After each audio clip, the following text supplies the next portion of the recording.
uji coba dari kalor dan suhu, yaitu kita dapat memahami hubungan antara jumlah kalor dengan kenaikan suhu, dan kita dapat memahami hubungan antara massa zat dengan jumlah kalor dan dapat merumuskan persamaan kalor serta dapat menentukan kalor lebur es. Nah, pada uji coba ini pada suhu kita menggunakan 3 bahan, yaitu air panas, air dingin, dan air biasa. Dan pada uji coba kalor kita menggunakan alat atau bahan, yaitu margarin atau mentega, sendok, lilin, dan korek api.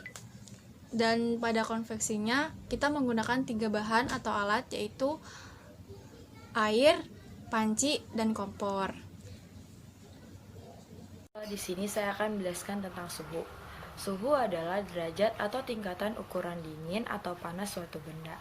Nah, apakah indera kita dapat dijadikan pengukur suhu yang handal? Nah, yuk, mari kita lakukan percobaan sederhana berikut ini.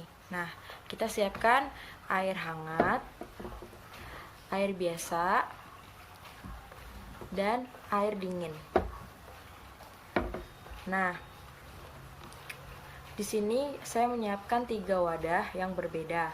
Berdasarkan kegiatan tersebut, tangan kanan saya dicelupkan ke air hangat dan tangan kiri saya dicelupkan ke air dingin.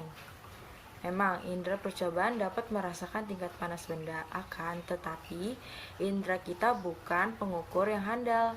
Jadi, ketika tangan kanan kita merasakan air hangat dan tangan kiri kita merasakan air dingin, lalu kemudian tangan kanan dan tangan kiri kita celupkan bersama ke dalam air biasa, maka tangan kanan akan merasakan lebih dingin daripada tangan kiri.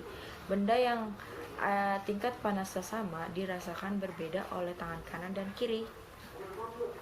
Suhu benda yang diukur dengan indera perasa menghasilkan ukuran suhu kualitatif yang tidak dapat dipakai sebagai acuan, sehingga suhu diukur secara kuantitatif dengan alat ukur, yaitu termometer. Kesimpulannya, ketika tangan dimasukkan ke air es, maka tangan kiri akan terasa lebih dingin, dan rasa panas atau dingin yang saya rasakan sifatnya relatif terhadap tubuh saya. Jika suhunya lebih tinggi akan terasa panas, dan jika suhu saya lebih rendah akan terasa lebih dingin.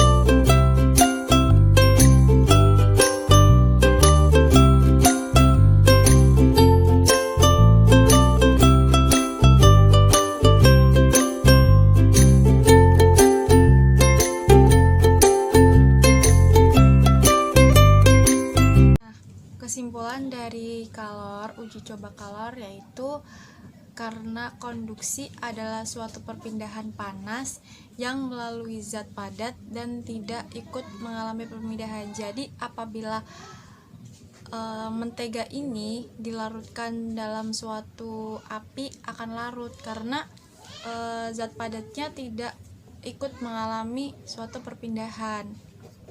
Dan selanjutnya pada konveksi pada perubahan konveksi adalah suatu perpindahan panas dengan melalui aliran yang zat perantaranya itu ikut juga berpindah. Jadi apabila air yang dididihkan ini dalam kompor ini akan mendidih karena perpindahannya itu melalui aliran-aliran zat air tersebut.